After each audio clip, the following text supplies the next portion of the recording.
तुझे अपनाऊं तो मुझसे ज़माना रूठ जाता है। तुझे अपनाऊं तो मुझसे ज़माना रूठ जाता है। नया पाने की चाहत में पुराना छूट जाता है। नया पाने की चाहत में पुराना छूट जाता है। तुझे अपनाऊं तो मुझसे ज़माना रूठ जाता है। और मोहब्बत पढ़ने लिखने में तो आसान लगती है, मोहब्बत को निभाने में पसीना छूट जाता है। तो दोस्तों, आपकी पढ़ाई से जो मोहब्बत है उसको निभाते रहिएगा, उसको करते रहिएगा, उसमें आपका पसीना ज़रूर छूटेगा। लेकिन दोस्तों, आज का छूटा हुआ पसीना कल आपकी सफलता में सितारा बनकर चमकेगा। तो ये पसीना दोस्तों बहुत कीमती है, इसको बहाइए जितना बहा सकें। ठीक है, तो चलिए आज हम इस वीडियो में सूरदास के प्रश्नों पे चर्चा करने वाले हैं। भ्रमर गीत सार के आचार्य शुक्ल द्वारा संपादित भ्रमर गीत सार के 20 पद आपके आरपीएससी सेकंड ग्रेड में लगे हुए हैं। तो चलिए देखते हैं किस प्रकार के यहाँ पर क्वेश्चन हैं। तो 60 क्वेश्चन दोस्तों आपके इसमें मैंने वीडियो में लिए हैं। ठीक है, तो ये आपके स्नातक स्तर का सूरदास के बाद में आपका एक कामायनी और आपकी रह जाएगी। ठीक है, उसकी दोस्तों हम बात करेंगे। तो सबसे पहले हम सूरदास जी से क्या है आज निपटते हैं। तो सूरदास द्वारा रचित भ्रमर गीत सार का मुख्य आधार ग्रंथ क्या है? उपनिषद, अरण्यक, श्रीमद् भागवत, अभिज्ञान, शाकुंतलम। तो सूरदास द्वारा रचित भ्रमर गीत सार का मुख्य आधार ग्रंथ क्या है? तो ये हो जाएगा दोस्तों श्रीमद् भागवत।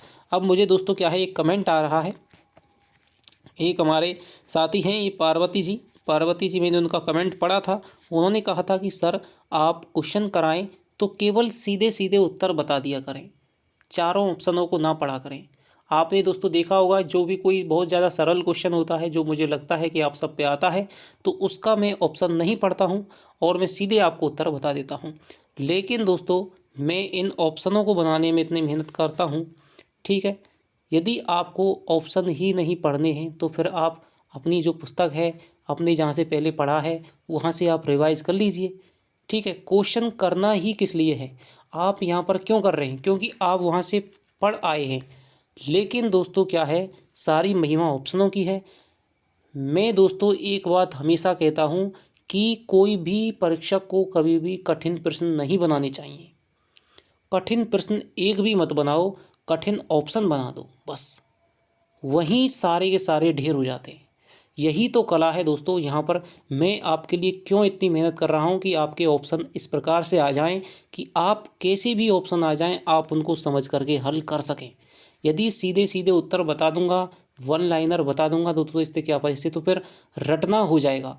आपकी समझ कहाँ विकसित होगी, आपकी प्रैक्टिस कहाँ विकसित होगी?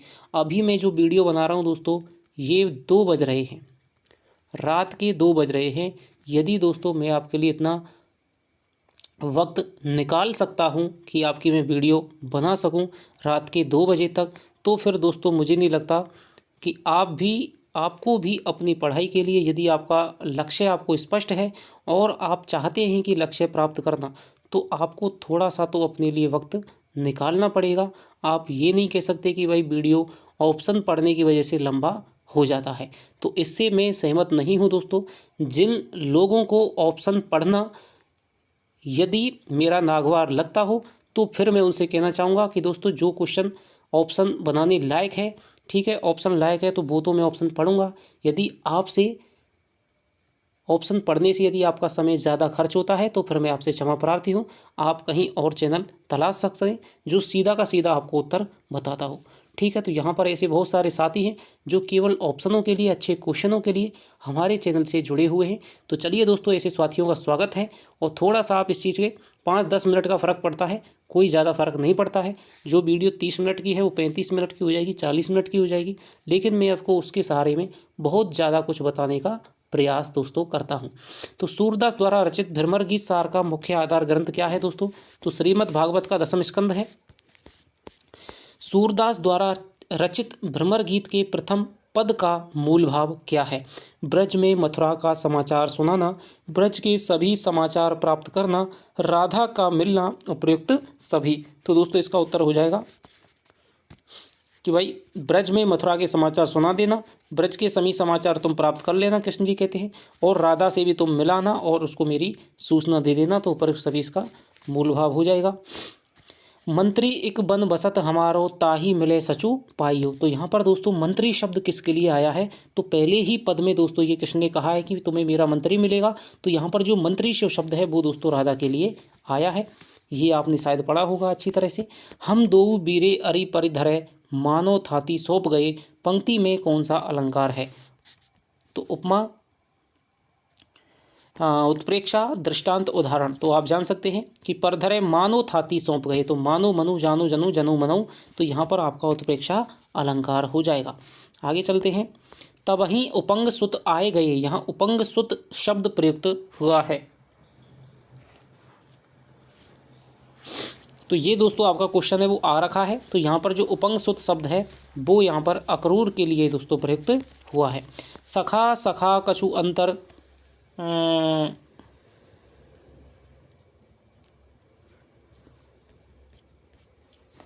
थोड़ा सा दोस्तों गलत हो गया। उपंग सुत जो शब्द है वो आपका उद्धव के लिए दोस्तों यहाँ पर प्रयुक्त हुआ है, ध्यान रखना। उपंग शब्द है, उपंग सुत है वो आपके उद्धव के लिए है, वो अक्रूर के लिए जो है मैं थोड़ा सा ध्यान दे रहा।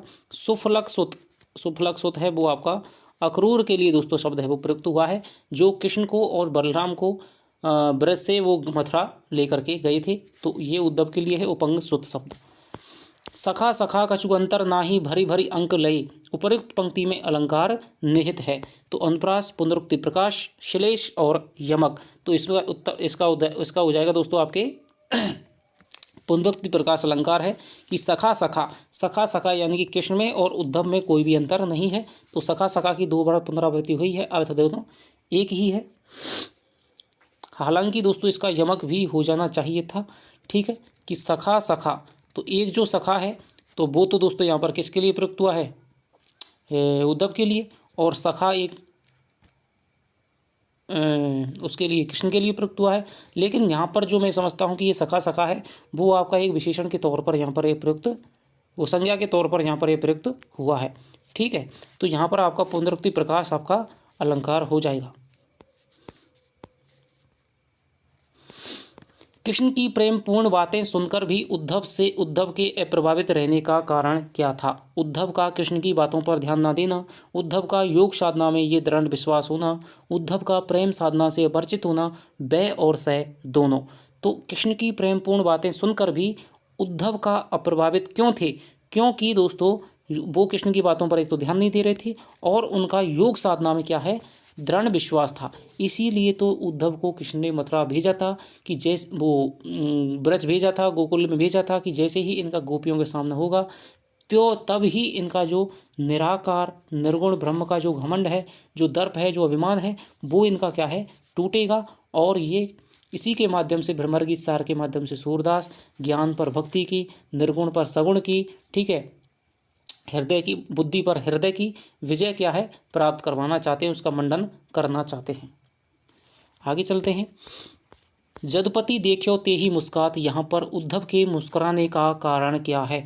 कृष्ण को लौकिक प्रेम में व्यथगत देखकर उपहास पूर्वक ज्ञान गर्व होने के कारण प्रेम के महत्व को समझना। तो दोस्तों कृष्ण को जदुपति देखो ते ही मुस्कात, यहाँ पर उद्धव के मुस्कुराने का कारण क्या है? कृष्ण को लौकिक प्रेम में व्यथगत देख करके दोस्तों क्या है? उद्धव मुस्कुरा रहे हैं कि भाई भला क्या यार ये गोपियों के चक्कर में पड़ा हुआ है, ठीक है। तो उन्हें क्या है? अपने निराकार निर्गुण ब्रह्म की जो उपासना है उस पर बहुत ही ज़्यादा घमंड है। कृष्ण का प्रेम, किसका प्रेम कृष्ण के मन से दूर नहीं होता है। तो ये दोस्तों यहाँ पर वही बात आ जाती है कि उद्धव मुस्कुराते हैं क्योंकि वो अभी प्रेम के चक्कर में नहीं पड़ते हैं। और जो प्रेम के चक्कर में नहीं पड़ता है, यदि कोई उसका साथी है वो चक्कर में पड़ा हुआ है और वो दुखी से रोता है तो दोस्तों दूसरे को तो हंसी छूटती है। जैसा कि मीरा ने कहा है कि भाई घायल की गति घायल जाने और न जाने कोई, कि जिस पर बीतती है वही दोस्तों उसकी गति क्या है? जानता है। तो किसका प्रेम कृष्ण के मन से दूर नहीं होता है? तो यहाँ पर हो जाएगा दोस्तों राधा का जो प्रेम है वो कृष्ण के मन से दूर नहीं हो रहा है। कहाँ कहाँ वह वृष भानु तनया परम सुंदर गात, यहाँ पर वृष भानु तनया शब्द किसके लिए प्रयुक्त हुआ है? तो ये हो जाएगा दोस्तों सीधे सीधे राधा के लिए। आप जानते हैं वृष भानु कुमारी, वृष भानु तनया, ठीक है, ये सब आपके राधा के लिए उपयुक्त होते हैं। सदा हित रहत ना ही सफल मिथ्या जात, उपरोक्त पंक्ति में उद्धव ने मिथ्या जात कहा है। उद्धव किसको कहेंगे? शरीर को, जगत को, राधा व गोपियों के प्रेम को, कोई नहीं। तो यहाँ पर इन्होंने राधा व गोपियों के प्रेम को दोस्तों मिथ्या जात कहा है। यह मत तय गोपिन कहू आवही, ब्रह नदी में भासित। उपयुक्त पंक्ति में कौन सा अलंकार है? रूपक अलंकार, उपमा अलंकार, उत्प्रेक्षा अलंकार और आपके प्रतीप अलंकार। तो यहाँ पर हो जाएगा ब्रह नदी, ब्रह रूपी नदी में, ठीक है। तो यहाँ पर हो जाएगा आपके रूपक अलंकार, यहाँ पर आपका हो जाएगा। आगे चलते हैं। सूर सुमति विचरिए क्यों जिए जल बिनु मीन, ठीक है। कि जल के बिना क्या है, मछली कैसे जी सकती है, ये थोड़ा सा विचार तो करिए। जल बिनु मीन क्या है? जल बिनु मीन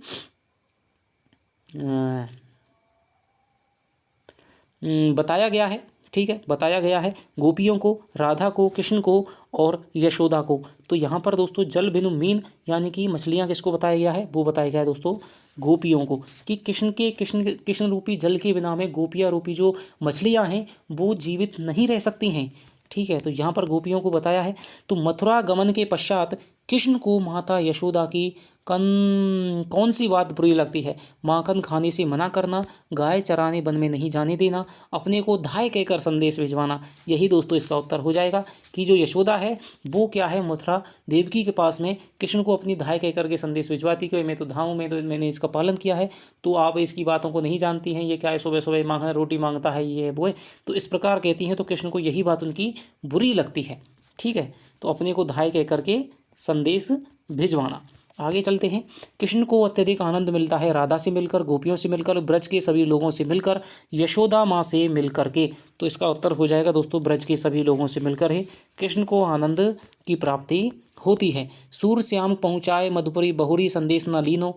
उपरोक्त पंक्ति में मधुपुरी शब्द आया है। बहुत ही दोस्तों इंपॉर्टेंट क्वेश्चन है और मैं आपसे बराबर दोस्तों वीडियो में कहता आ रहा हूँ कि आपको सूरदास, मीराबाई और जो आपके सूर्यमल मिश्र जितना भी आपका जो काव्य लगा हुआ है, मध्यकाल का, भक्तिकाल का, आदिकाल का, ठीक है, आदिकाल का तो नहीं है लेकिन मध्यकाल का, भक्तिकाल का, रीतिकाल का जो भी है, ठीक है, मीरा वगैरह है, तो वहाँ से आपको क्या है शब्दों पर विशेष फोकस करना है, क्योंकि जितने भी ज़्यादातर जो प्रश्न हैं वो आपके शब्दों के पूछे जा रहे हैं।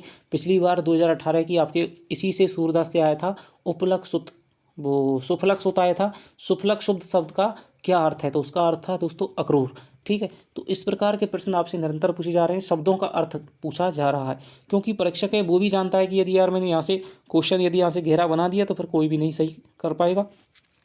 तो वो सामान्य, इतने सामान्य देता है कि यदि आपने अच्छे से पढ़ रखा है, थोड़ा सा यदि आपने भाव समझ रखा है तो आप आसानी से आप उसके उत्तर दे सकते हैं। हालांकि दोस्तों इनसे इतनी कठिन प्रश्न बनाए जा सकते हैं कि आप उनके सपने में भी जवाब नहीं सोच सकते हैं। इतनी इतनी कठिन टीकाएँ इनकी, इतनी इतनी व्याख्याएँ की गई हैं। यदि आपसे मान लीजिए आवेगों की, यदि आपसे दशाओं के प्रश्न पूछे, यदि आपके और गूढ़ भावों से लेकर के प्रश्न पूछे, ठीक है, विभिन्न प्रकार के विद्वानों के कथन, तो इस पर दोस्तों इस पर हमारा कोई मतलब नहीं है। हमें केवल आरपीएससी सेकंड ग्रेड में अपना प्रश्न है वो सही करना है। तो इसी प्रकार के आपके प्रश्न पूछे जाएंगे। तो मधुपुरी शब्द दोस्तों किसके लिए आया है? वो आया है यहाँ पर मथुरा के लिए दोस्तों मधुपुरी शब्द का प्रयोग हुआ है। उद्धव की अभिलाषाएं बढ़ने का क्या कारण था? कृष्ण द्वारा ज्ञान योग को स्वीकार करना, उद्धव को ब्रज भेजना, उद्धव को ज्ञान का अधिकारी मानना और उपयुक्त सभी।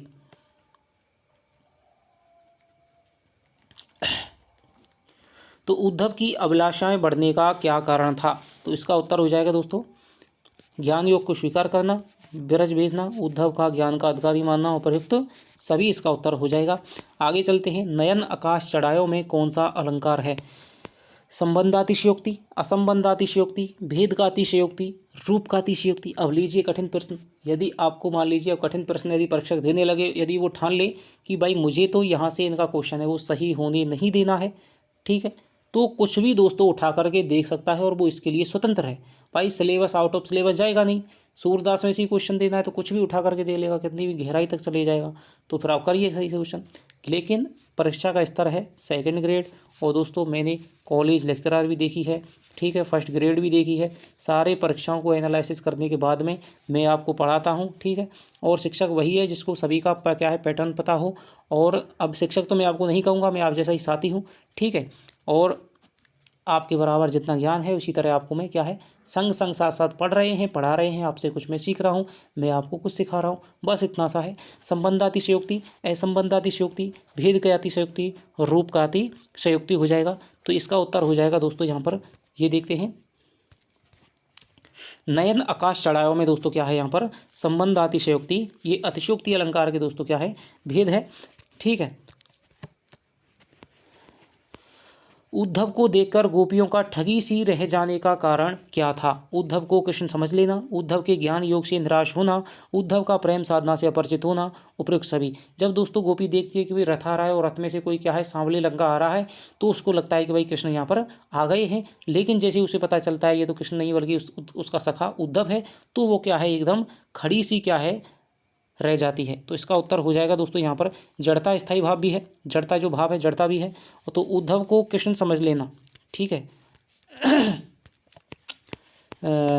को आवत है तनश्याम पंक्ति में कौन सा अलंकार है? तो यहाँ पर क्या है स्पष्ट रूप से पता नहीं है, उसे लगता है कि कोई तनश्याम यानी कि सांवले तन वाला कोई ना कोई आ रहा है। तो इसका उत्तर हो जाएगा दोस्तों भ्रांतिमान है। ठीक है, भ्रांति हो रही है उसे कि कोई तनश्याम वाला कोई कृष्ण जैसा आ रहा है। जानती नाही पहचानती हो मनु बीते जुग 4 पंक्ति में प्रेमाधिक्य व्यंजित हो रहा है राधा का, गोपी का, कुब्जा का और आपके कृष्ण का।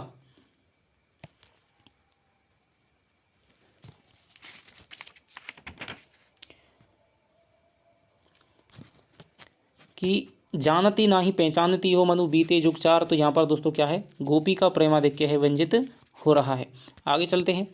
जानती नाही पहचानती हो निम्न कथन में कौन सा अलंकार है वो प्रयुक्त हुआ है? तो इसमें दोस्तों आपका अलंकार कौन सा प्रयुक्त हुआ है? जानती नहीं पहचानती हो, इसमें हुआ है आपके भ्रांतिमान अलंकार प्रयुक्त हुआ है। पानी के बिना मछली के समान दशा हो रही है गोपियों की, राधा की, गायों की, यमुना की। तो दोस्तों इसका उत्तर हो जाएगा गोपियों की हो रही है। ठीक है। तो यहाँ पर दोस्तों क्या है गोपियों का ही चित्रण ज़्यादा है, राधा का तो अब मंत्री शब्द है वो आप याद रखना। ठीक है, बात यहाँ पर गोपियों का और उद्धव गोपी संवाद की यहाँ पर बात की जा रही है। बहुरी सखी सुफलक सुत आयो, ये पंक्ति दोस्तों पूछी गई थी। पंक्ति में सुफलक सुत शब्द किसके लिए आया है? कृष्ण के लिए, उद्धव के लिए, अक्रूर के लिए, कंस के लिए? तो दोस्तों ये आया है आपके अक्रूर के लिए शब्द आया है। अक्रूर वही थे जो कृष्ण और बलराम को वहाँ पर लेकर गए, मथुरा लेकर गए थे। उद्धव को मिलने पर गोपियों को मछली के समान सुख मिलने का कारण क्या था? उद्धव का ज्ञान योग से विद्वान होना, उद्धव का कृष्ण का परम मित्र होना, उद्धव का चतुर्बुद्धि वाला होना और उपयुक्त सभी। उद्धव से मिलने पर गोपियों को मछली के समान सुख मिलने का क्या कारण था? तो ये हो जाएगा दोस्तों कारण था कि उद्धव है वो कृष्ण के परम मित्र थे। ठीक है, परम मित्र थे, ये इसका उत्तर हो जाएगा।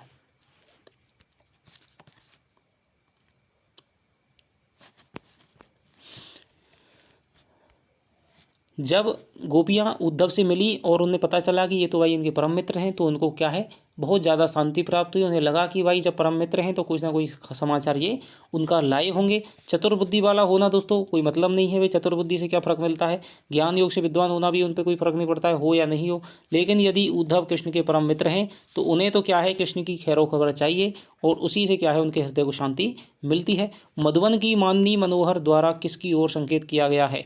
तो राधा की ओर, गोपी की ओर, कुब्जा की ओर और यमुना की ओर। तो यहाँ पर दोस्तों ये किया गया है आपके मधुबन की माननी मनोहर द्वारा किसकी ओर संकेत किया गया है? तो ये किया गया है दोस्तों आपके कुब्जा की ओर यहाँ पर संकेत किया गया है। ठीक है, मधुबन यानी कि दोस्तों क्या है मथुरा। ठीक है, तो यहाँ पर कुब्जा की ओर संकेत किया गया है कि जो मधुबन की जो आपकी जो मनोहर स्त्रियां हैं, ठीक है, तो वहाँ पर एक कुब्जा है, कुब्जा मथुरा की है, तो यहाँ पर मथुरा ये कुब्जा ही आ जाएगी। एक मन सबको कहकर सूरदास ने किसके अटल प्रेम की ओर संकेत किया है? गोपियों की ओर, राधा की ओर, कुब्जा की ओर और सभी की ओर। तो इसका उत्तर हो जाएगा दोस्तों गोपियों की ओर। गोपियाँ क्या कहती हैं उद्धव से? उधो मन नाही 10-20 एक हो तो गयो श्याम संग को आराधईस उधो मन नाही 10-20। तो ये कहती है कि भाई हमारे पास तो एक ही मन है और एक जो मन था वो हमारा क्या है, श्री कृष्ण के साथ में चला गया। अब तो हमारे निर्गुण निराकार ब्रह्म को कौन उपासना करेगा इसकी। ठीक है, इसी प्रकार दोस्तों आधुनिक काल में बाबू जगन्नाथ दास रत्नाकर की कहते हैं कि एक मन हो तो हमारे मन हमारे वाहे, ऊधो जे वियोग के वचन बतरावो ना। ठीक है, तो ये कहता है कि हमारा एक ही मन है और तुम हमारा एक ही हृदय हो, उसमें क्या है, श्री कृष्ण हमारे बचे हैं। ठीक है, तुम हमारे ज्ञान की बातें सिखा करके हमारे हृदय के हजार टुकड़े कर रहे हो। ठीक है, तो हजारों मन मोहन हमारे हृदय मत बसाओ, क्योंकि यदि आईने के 100 टुकड़े हमने करके देखे हैं, ठीक है, एक में भी चांद दिखाई देता है, 2 में भी चांद दिखाई, चांद का एक ही प्रतिबिंब है, तो कृष्ण एक ही है। यदि हृदय के दोस्तों 1000 टुकड़े हो जाएंगे तो हजारों में ही क्या है, एक मन मोहन ही बस के उजारो महा, हिये में अनेक मन मोहन बसावो ना। तो ये बात क्या है, कहती है बाबू जगन्नाथ दास रत्नाकर कहते हैं। तो गोपियों की ओर यहाँ पर क्या है, संकेत किया गया है। काले शरीर वालों के किस स्वभाव को गोपियों ने जान लिया है।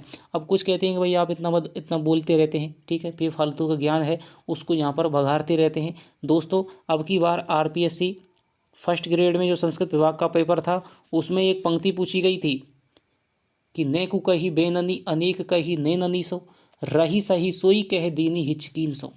ठीक है, ये जो पंक्ति पूछी गई थी वो जगन्नाथ दास रत्नाकर की दोस्तों पंक्ति पूछी गई थी। ठीक है, अब तक किसी परीक्षा में नहीं पूछी गई है।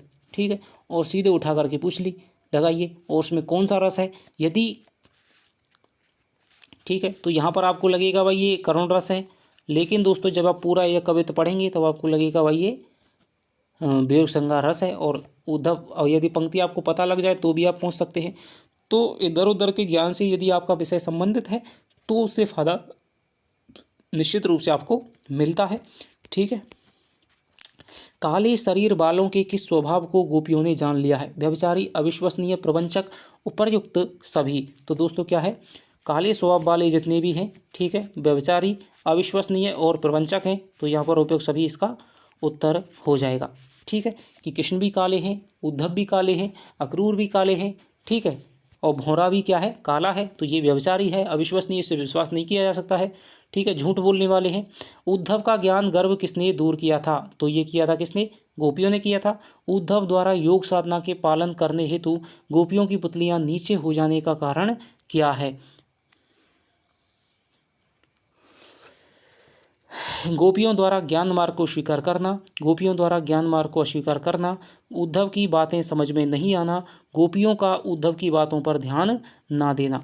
तो उद्धव द्वारा योग साधना के पालन हेतु कहने पर गोपियों ने नीची पुतलियां कर लीं, क्योंकि वो ज्ञान मार्ग को प्रत्यक्ष रूप से स्वीकार करने का संकेत दे रही थी कि भाई तुम्हारी इस ज्ञान मार्ग की बातों से, निर्गुण निराकार ब्रह्म से हमारा कोई मतलब नहीं है, तुम कोई कृष्ण की खबर लेकर के आए हो तो हमें संदेशा दे दो। मानो सुदासो सींच आनी विष ज्वाला जा रहे। उपयुक्त पंक्ति में विष ज्वाला शब्द प्रयुक्त हुआ है प्रेम मार्ग के उपदेश के लिए, ज्ञान मार्ग के उपदेश के लिए, कुब्जा की वचनों के लिए, ए और वह दोनों। तो इसका जो उत्तर हो जाएगा दोस्तों कि विष ज्वाला क्या है, ज्ञान मार्ग का जो उपदेश उद्धव जी दे रहे हैं उसको सूरदास जी ने विष ज्वाला कहा है। गोपियों की प्रेम साधना को बताया है हीरा, सोना, कांच, पत्थर। तो इसको बताया है दोस्तों, यहाँ पर यह बताया है गोपियों ने प्रेम साधना को बताया है, तो ये बताया है सोना बताया है। ठीक है, सोना बताया है। आगे चलते हैं। उद्धव के ब्रज के कुंजों में आनंद मग्न होकर घूमने का क्या कारण था। ज्ञान गर्भ समाप्त हो जाना, प्रेम साधना की महत्ता से परिचित हो जाना, कृष्ण के रस रूप से परिचित हो जाना, उपयुक्त सभी। तो इसका उत्तर हो जाएगा दोस्तों उपयुक्त सभी। जब उद्धव का घमंड टूट गया, उसका निर्गुण निराकार ब्रह्म का खंडन हो गया, तो उनका ज्ञान का गर्भ भी समाप्त हो जाता है, प्रेम साधना की महत्ता से वो परिचित हो जाते हैं और कृष्ण के रूप में भी परिचित हो जाते हैं कि भाई कृष्ण मुझे क्या संदेश देना चाहते थे, और उस संदेश को पाने के लिए ही उन्होंने मुझे यहाँ पर गोपियों के पास में भेजा है। तो वो क्या है, ब्रज के गोकुल के कुंजों में क्या है, निर्मग्न होकर के घूमते हैं। आगे चलते हैं। गोपियों को कृष्ण का कौन सा रूप रुचिकर लगता है। ब्रह्म रूप, ऐश्वर्य रूप, सहज माधुर्य रूप और उद्धारक रूप। तो यहाँ पर क्या लगता है, सहज माधुर्य रूप है वो गोपियों को क्या है, अच्छा लगता है। ठीक है, उन्हें भाई ब्रह्म रूप से, ऐश्वर्य रूप से उन्हें कोई मतलब नहीं है। उन्हें तो क्या है, कृष्ण जो केली क्रीड़ा करते हैं, वनों में गमन करते हैं, ठीक है, गोपियों को क्या साथ में रास रचाते हैं, तो उन्हें वही रूप कृष्ण का अच्छा लगता है। तू अली कासो कहत बनाए, पंक्ति में अली शब्द प्रयुक्त हुआ है भंवरे के लिए, कृष्ण के लिए, उद्धव के लिए, अक्रूर के लिए। तो ये हो जाएगा दोस्तों किसके लिए, उद्धव के लिए ये प्रयुक्त हुआ है। तो ये आपको याद रखना है, अली माने भंवरा। ठीक है, तो भंवरा क्या कहती है कि जिस प्रकार से भंवरा है वो एक फूल पे से दूसरे फूल पर जाता है, उसी प्रकार से जो उद्धव है वो अपने निर्गुण निराकार ब्रह्म का ज्ञान का संदेश देने के लिए एक गोपी से छोड़ करके दूसरी गोपी पर जाता है, फिर दूसरी पर, फिर दूसरी पर, यानी कि एक जगह टिकता नहीं है। इसीलिए उसको क्या है, भंवरा कहा गया है। किस, और भंवरा भी काला है और उद्धव भी काला है, इसलिए भी उसको भंवरा कहा गया है। ठीक है, किन हति चाप निदर गज मार्यो, किनबे मल्ल मथि जाने, पंक्तियों में कौन सा अलंकार है। दृष्टांत अलंकार, उदाहरण अलंकार, उल्लेख अलंकार, काव्य लिंग अलंकार। तो यहाँ पर दोस्तों उल्लेख अलंकार हो गया है। तो ठीक है, किसने क्या है, गज मारा था, और किसने क्या है, वो मल्लों को मारा था। तो यहाँ पर उल्लेख अलंकार हो जाएगा। पराण हमारे परम मनोहर, कमल नयन सुखराशि, पंक्तियों में सुखराशि शब्द प्रयुक्त हुआ है कृष्ण के लिए, मंद के लिए, और उद्धव के लिए, और राधा के लिए। तो ये हो जाएगा दोस्तों, सुखराशि शब्द है वो आपका कृष्ण के लिए प्रयुक्त हुआ है। आगे चलते हैं। सूरदास प्रभु कहाँ कहाँ अष्ट, अष्ट है दोस्तों, ये अष्ट है, अष्ट, अष्ट महासिद्ध दासी। तो यहाँ पर 8 महासिद्धियों को दासी बताया है, ब्रह्म की, कृष्ण की, राधा की, उद्धव की। तो इसका उत्तर हो जाएगा आपके कृष्ण की दोस्तों यहाँ पर दासियाँ बताई गई हैं। आगे चलते हैं। नाम गोपाली जाति कुल गोपही ओप गोपाल उपासी, पंक्तियों में कौन सा अलंकार है। ठीक है, तो पंक्तियों में हो जाएगा दोस्तों आपके नाम गोपाल जाति कुल गोपही, गोप गोपाल, ये गोप है, गोप गोपाल। तो ये हो जाएगा दोस्तों यहाँ पर गे गे गे, 2 से अधिक बार आवृत्ति है, तो ये हो जाएगा, क्या हो जाएगा, प्रत्यानुप्रास अलंकार हो जाएगा। कृष्ण द्वारा उद्धव को ब्रज भेजने का प्रयोजन क्या था।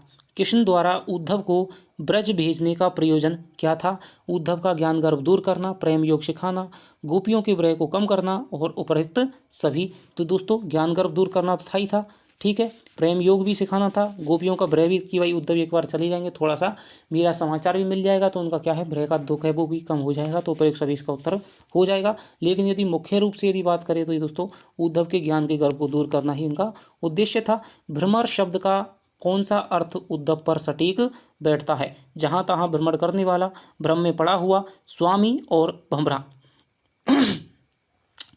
तो दोस्तों इसका उत्तर हो जाएगा भ्रम में पड़ा हुआ। ठीक है, कि वो क्या है, उद्धव जी क्या है, भ्रम में पड़े हुए हैं कि भाई किस प्रकार से, कैसे मैं निर्गुण अपना क्या है ज्ञान का संदेश दूं, कृष्ण की बातों को किस प्रकार से कहूं, किससे कहूं, ये कैसे मानेंगी। ठीक है, उन्हें कुछ समझ में नहीं आ रहा है, इसलिए वो एक गोपी से दूसरी गोपी पर, दूसरी से तीसरी पर, तीसरी से चौथी पर, चौथी से फिर इस प्रकार से क्या है वो डोलते हुए जा रहे हैं। हर गोपी उनसे क्या है, उनसे प्रेम भाव की बातें कहती जा रही है कि भाई तुम्हारे निर्गुण निराकार ब्रह्म का हमारे लिए कोई विवाद, हमारे हरि हारिल की लकड़ी। ठीक है, तो ये बातें उनसे कहती हुई जा रही हैं, तो भ्रम में उनका मन पड़ा हुआ है, ये अर्थ है वो सटीक बैठता है। सूरदास द्वारा रचित भ्रमर गीत सार है ब्रह काव्य, रीति काव्य, वीर काव्य, आदि काव्य। तो ये आप जानते हैं ब्रह काव्य हो जाएगा। आगे चलते हैं। भ्रमर गीत सार का काव्य रूप कौन सा है। प्रबंध काव्य, महाकाव्य, खंड काव्य, गीति काव्य। भ्रमर गीत सार का काव्य रूप कौन सा है। तो ये हो जाएगा आपके, क्या हो जाएगा, गीति काव्य आपका हो जाएगा। ठीक है, गीति काव्य ज़्यादातर विद्वानों ने इसको माना है। ठीक है, महाकाव्य की संज्ञा तो है नहीं, खंड काव्य भी नहीं है, प्रबंध काव्य भी नहीं है दोस्तों। तो ये हो जाएगा आपके गीति काव्य, इसको ज़्यादातर विद्वानों ने माना है, क्योंकि इसकी क्या है, जो कथा है वो बीच बीच में भंग हो जाती है। तो ये रामचरितमानस जैसा महाकाव्य नहीं है, तो ये गीति काव्य की श्रेणी में इनको रखा गया है, क्योंकि जितने भी पद हैं दोस्तों वो सारे आपके राग में देखने को मिलते हैं। अष्टछाप के संस्थापक थे, आप सब जानते हैं कौन थे, विट्ठल दास थे। ठीक है, 1565 में इन्होंने अष्टछाप की स्थापना की थी। सूरदास द्वारा रचित भ्रमर गीत सार किस ग्रंथ का काव्यांश है। तो ये हो जाएगा दोस्तों आपके सूर सागर का, ये आपका काव्यांश हो जाएगा। सूरदास की भाषा कौन सी है। तो ब्रज के दोस्तों क्या है, बेताज भाष्य माने जाते हैं। सूर के भ्रमर गीत सार में किस तरह का वर्णन मिलता है। तो ये हो जाएगा दोस्तों आपके वियोग श्रृंगार यहाँ पर वर्णन देखने को मिलता है। भ्रमर गीत में सार में गोपियों द्वारा उद्धव को खरी खोटी सुनाने का क्या कारण है? उद्धव ने गोपियों से कटु शब्द कह दिए हैं। वे उद्धव को अपनी भागपटुता दिखाना चाहती हैं।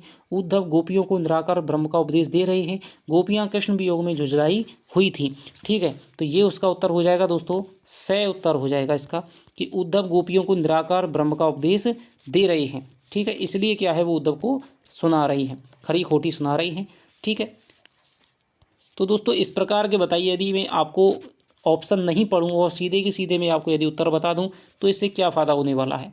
आज मैंने इतना बोला है दोस्तों, फिर भी मुझे बिल्कुल आप देख पा रहे होंगे आवाज़ को, तो बोलने में बहुत ज़्यादा जोर पड़ रहा है। लेकिन दोस्तों ये मैं अपने साथ में तो कम से कम अन्याय नहीं कर सकता।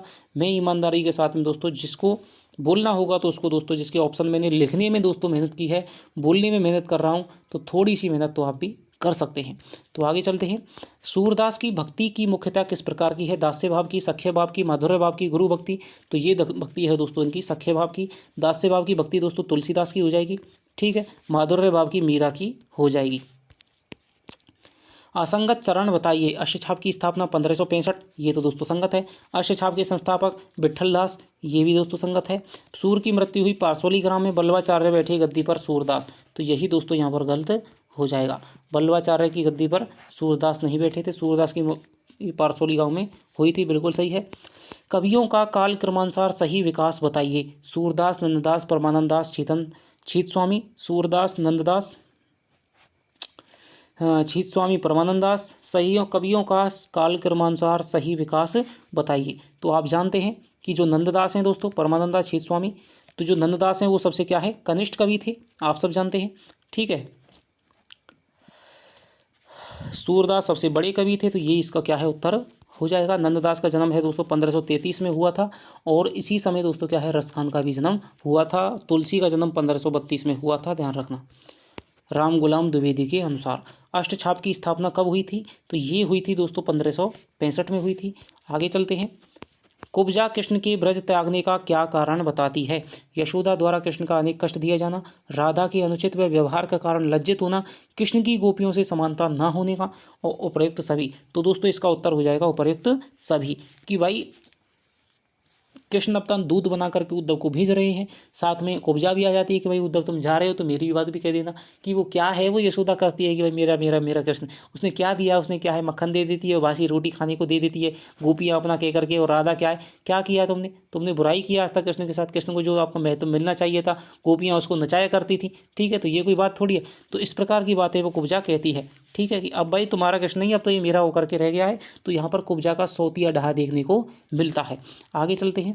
54 हो जाएगा आपका। उद्धव यह मन निश्चय जानो पद का मूल भाव क्या है? कृष्ण की विशेषताओं का वर्णन, निर्गुण ब्रह्म की विशेषताओं का वर्णन, उद्धव की योग साधना का वर्णन, और कोई नहीं। उद्धव यह मन निश्चय जानो पद का मूल भाव क्या है? तो उद्धव यह मन निश्चय जानो, ठीक है, ये दोस्तों आपका 7वां पद है, और इसका जो मूल भाव हो जाएगा दोस्तों वो हो जाएगा कि जो गोपियां हैं वो क्या है, निर्गुण ब्रह्म की क्या है, विशेषताओं का वर्णन कर रही है कि भाई तुम्हारा निर्गुण ब्रह्म कौन है, वो कहाँ रहता है, उसका क्या नाम है। तो इस प्रकार की बातें यहाँ पर की गई हैं। तो निर्गुण ब्रह्म की विशेषताओं का वर्णन इसका दोस्तों मूल भाव है। उद्धव यह मन निश्चय जानो। तो इस प्रकार क्वेश्चन आपके बेहद ही बहुत ही गहराई से हैं दोस्तों। इस प्रकार यदि कोई पूछता है कि भाई उद्धव यह मन निश्चय जानो पद का मूल भाव क्या है, तो ये बहुत ही दोस्तों क्या है, आपको इसके लिए पूरा पद है वो रटा हुआ होना चाहिए, पहली पंक्ति से ही आपको रटा हुआ होना चाहिए, तभी आप बता पाएंगे। उद्धव बेगी ही ब्रज जाऊं पद कौन से राग में है? कि उद्धव बेगी ही ब्रज जाऊं, तो ये दोस्तों आपके राग नट में हो जाएगा। आगे चलते हैं। पहले करी प्रणाम नंद सो समाचार सब दीजो पद किस राग में है? तो दोस्तों ये हो जाएगा आपके किस राग में है, ये हो जाएगा आपके राग सारंग में हो जाएगा। और आगे चलते हैं। राग उद्धव मन अभिलाष बढ़ायो पद है किस राग में है? तो ये आपके राग कल्याण में हो जाएगा। आगे चलते हैं। देखो नंद द्वार रथाड़ो पथ किस राग में है? तो ये राग आपके सोरठ में हो जाएगा। आगे चलते हैं। सूरदास को वात्सल्य रस का सम्राट किसने कहा है? तो ये कहा है आपको आचार्य शुक्ल ने इनको कहा है। आगे चलते हैं। हम सो कहत कौन की बातें पद किस राग में है? तो ये हो जाएगा दोस्तों राग धनाश्री में हो जाएगा। तो ये थे आपके दोस्तों 60 प्रश्न। ठीक है, आगे आपकी ज़रूरत पड़ी तो आपको और वीडियो बना दी जाएगी, लेकिन तब तक दोस्तों आप सूरदास को पढ़िए और क्वेश्चन कीजिए। इसके बाद में आपको फिर सूरदास को इस प्रकार से दृष्टि रख करके क्वेश्चनों की दृष्टि से कहाँ कहाँ से कैसे क्वेश्चन मैंने उठाए हैं उसी तरीक़ा से आप भी ध्यान से दोस्तों, अब एक बार पढ़ लिया आपने, समझ करके पढ़ लिया, आप कोई दिक्कत नहीं है। अब आपको ध्यान की दृष्टि से दोस्तों आपको देखना होगा कि कहाँ से दोस्तों क्वेश्चन बन सकता है। कई बार ऐसा होता है कि मैं जल्दी में रहता हूँ तो क्वेश्चन आपको उस तरीके से नहीं बना पाता जिस तरह से बनाने चाहिए थे। कई बार मेरी उन जगहों पर दृष्टि नहीं जा सकती जहाँ पर आपकी गई होगी। ठीक है, यहाँ पर आपकी जा सकती है। तो आपकी दृष्टि दोस्तों आपके साथ है, मेरी दृष्टि मेरे साथ है। तो जितनी दृष्टियां दोस्तों उतने ही क्या है नए स्थान आपको देखने को मिलेंगे। तो ये था दोस्तों आपकी सूरदास के साथ में हमने देखा भ्रमर गीत सार गोपियों की वह वेदना को। 20 पद हैं दोस्तों। आशा करता हूँ कि आपको ये वीडियो पसंद आई होगी। तो चलिए आपसे मिलते हैं अगली वीडियो में। तब तक के लिए दोस्तों बाय बाय। जय हिंद, जय भारत।